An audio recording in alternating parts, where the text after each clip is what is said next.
อาจารย์เพิ่นให้แต่เกิดสารใหม่ที่ไหนอยู่จะได้ใส่ห้องน้ำห้องในอาบน้ำอาบท่าเป็นอยู่ปะล่างเลือดเบิ่งก็กินมีแจว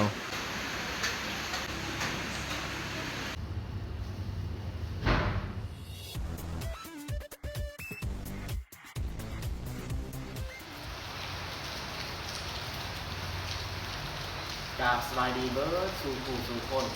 เอามาเบิ่งผสมสองของเราอีกครั้งคือวันนี้ก็จะนั่งอยู่ในเพื่อนพัก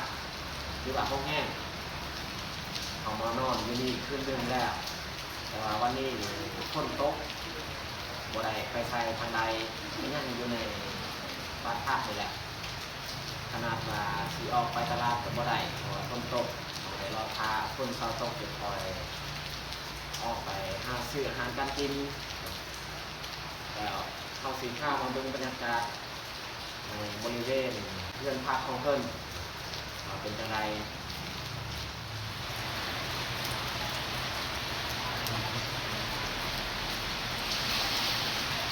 นี่แหละ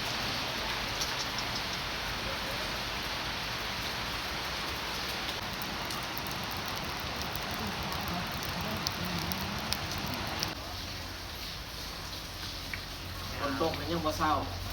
ต้องในอยู่นี่แหละพาคนเศร้าตกบ้านพักของเพิ่นก็มี2สัตว์แต่ว่าเขานอนอยู่สันลุมตัวนี้นอนสันลุมสันเทิงอยู่แมนห้องแอร์มีลูกอยู่ในห้องพัดลมของคนมีเงินก็เลยเข้ามานอนห้องพัดลมซะคนมีเงินเขานอนห้องแอร์นี่มันคืออยู่200,000ห้องพัดลมนี่120,000ต่อคืนหนึ่งก็เลยมานอนในห้องพัดลมซะเสียนอนห้องแอร์กับเอาไว้มันแพงเพราะว่าปกติอยู่บ้านเขาก็บ่เคยนอนห้องแอร์นอนห้องพัดลมก็ดีสุดแล้ว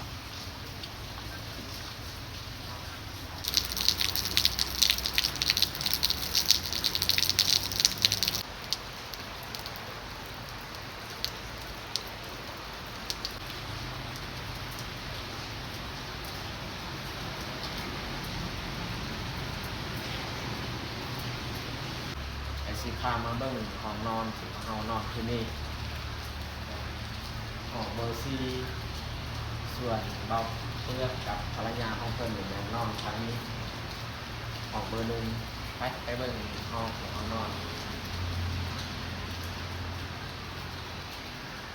อันนี้เบอร์1นี่เบอร์2นี่เบอร์3อันนี้ห้องที่เฮานอนเบอร์4อะไร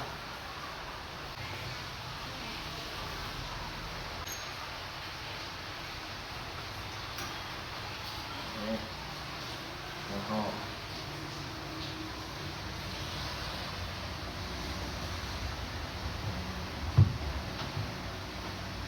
นี่แต่พัดลมเดี๋ยวพอดีบ่ฮ้อนแล้วก็บ่หนาวพอดีนอนม่วนเตียงนี่นุ่มดีเสื้อปูนุ่มนอนคืนนี้ก็หลับสบายอยู่2 คน3 คนนี่นอนได้นี่มันปวดโทรทัศน์ก็มีแต่ว่าบ่มีอันหัวมันมีแต่หน้าจอเบิ่งยังบ่ได้ดอกมันเท่แล้ว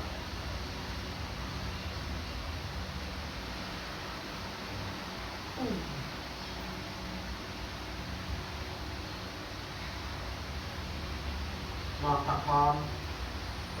บ่ฮู้ว่าวันใดเฮาสิได้กลับบ้านบางที่นี่เฮาได้อยู่นี่โดนได้10 ปลายวันเฮาได้อยู่เซกอนี่แหละแต่เฮาบ่ได้ใจว่าเฮาสิได้นอนอยู่นี่ตลอดดีบ่เพราะว่าเฮานอนอยู่นี่เฮาใช้จ่ายเงินหลายแต่ละคืนเฮาต้องจ่ายบางที่ที่เฮา อยู่นี่บ่ไหวเขาก็ต้องไปสอบที่นอนใหม่อีกบ่ที่เขาบ่เสียเงินเพราะว่านอนอยู่นี่ต้องไปเสีย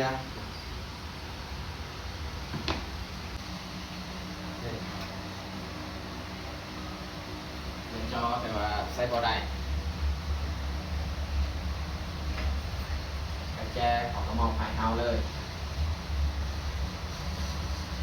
ของเบอร์ซี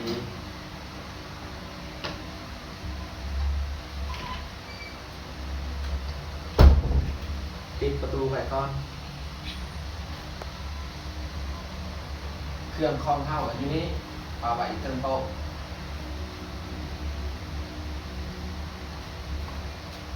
น้ำ2 ขวดเอาปลาไว้สำหรับ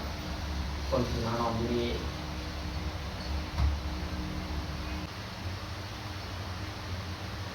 อยู่นี่ทุกอย่างนิ่มหมดเลยเพราะว่าจะเป็นเสื้อปู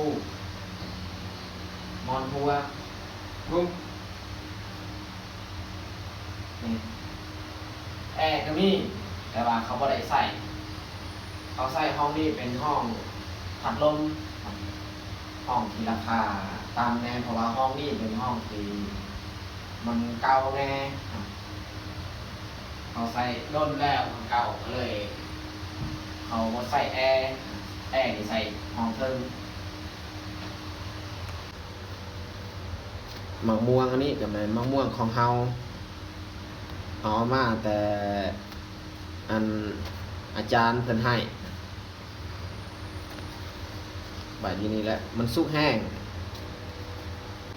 แล้วก็มีทิชชู่นี่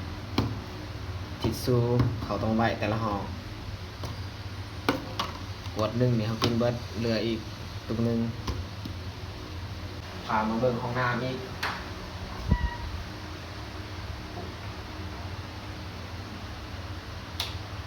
เปิดไฟก่อนทางทุก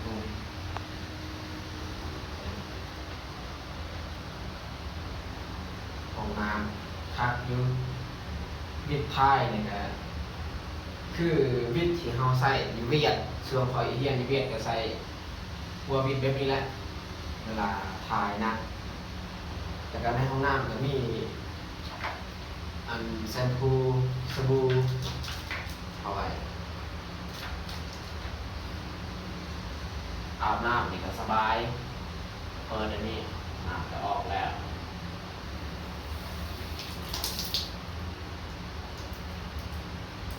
ถ้าว่าเฮาได้เฮือนแบบนี้นี่โอเคสุดๆแหละสำหรับเฮาเกิดมาซัดนี้แต่ว่า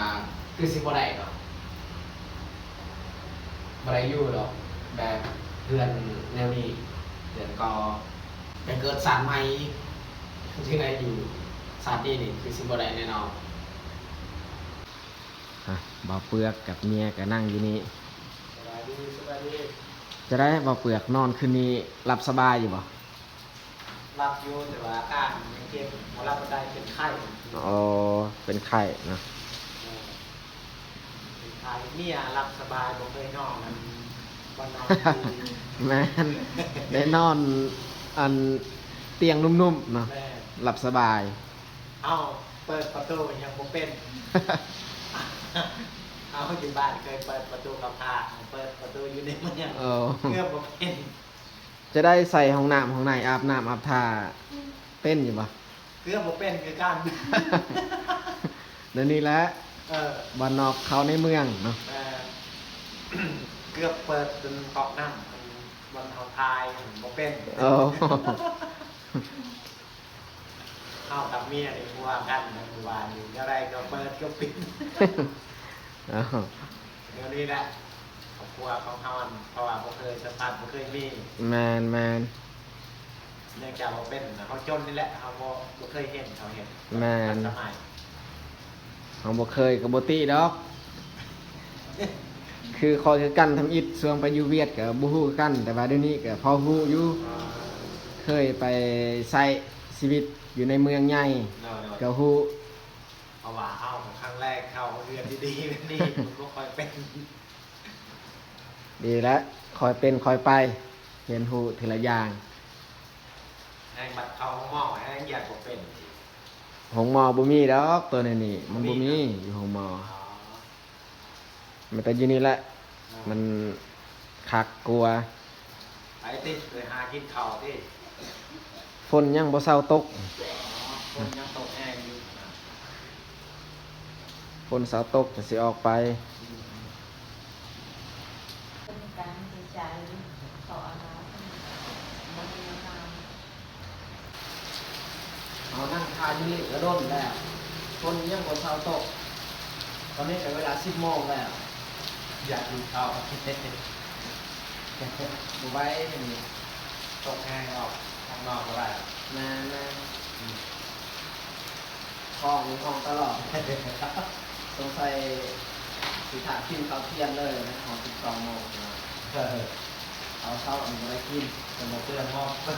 น้องแห้งประหยัดแห้งห้องมีน้อยอันนี้เป็นผู้บางทีนอนอยู่นี่จักคืนมีการติดตามเบิ้งนะ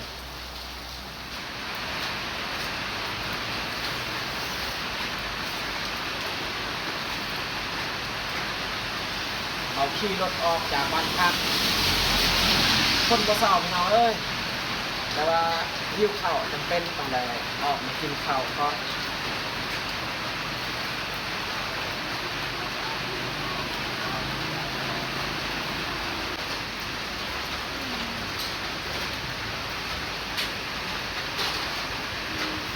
เขาอยู่นี้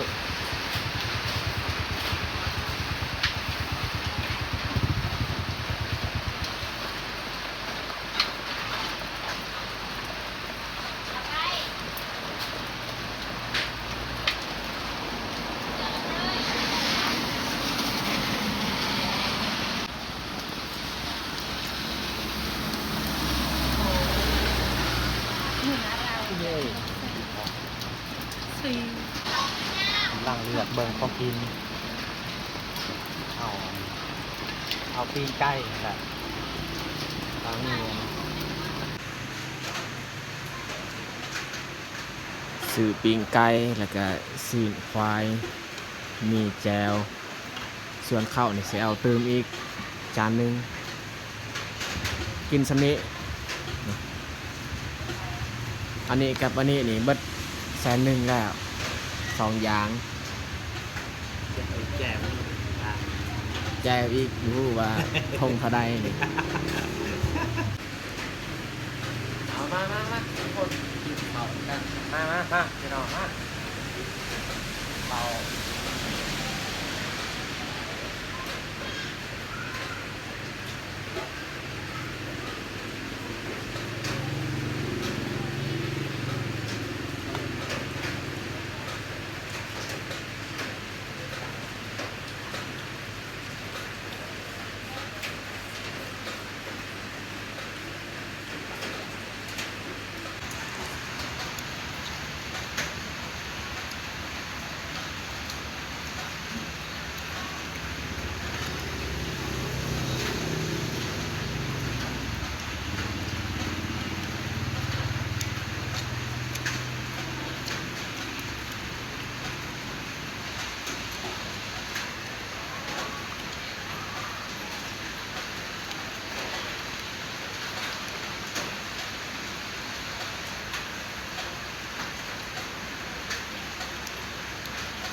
เนื้อคักเนื้อแนงกว่าและสีกว่า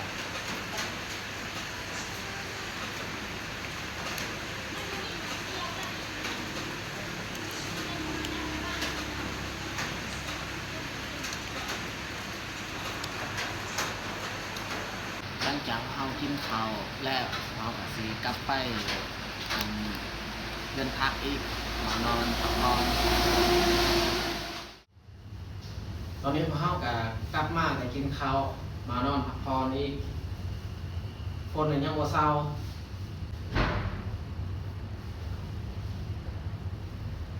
โอ้ย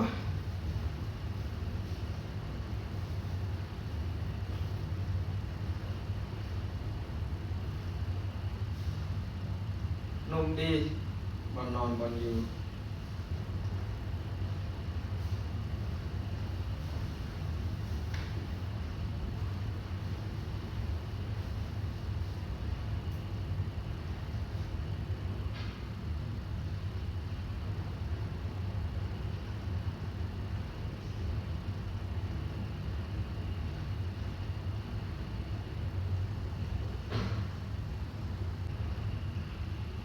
จะได้นอนเตื่อยนอนคืนนี้นี่รับสบายอยู่ป่ะ รับสบายอยู่ เตียงนุ่มเคยนอนบ้านพักอยู่ป่ะ บ่อากาศครั้งแรกในชีวิตของพ่อนี่เลย เอานอนเตื่อยคือครั้งแรกที่ได้มานอนอยู่ห้อง แบบนี้ค่อยก็เคยนอนอยู่บ้านพักหรือว่าโรงแรมเคยไปนอน เพราะว่าค่อยก็ได้ไปใช้ชีวิตอยู่เมืองใหญ่แล้วก็รู้จักแน่บางส่วน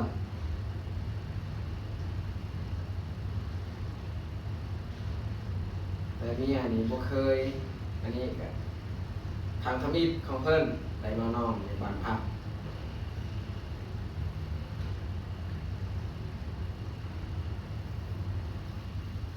เห็นเมื่อวานนี้นี่เปิดน้ำไม่ยังบ่เป็นห้องน้ำไม่ยังก็ใส่บ่ได้บ่เป็นบ่รู้วิธีนำใส่จักเขาใส่จังได๋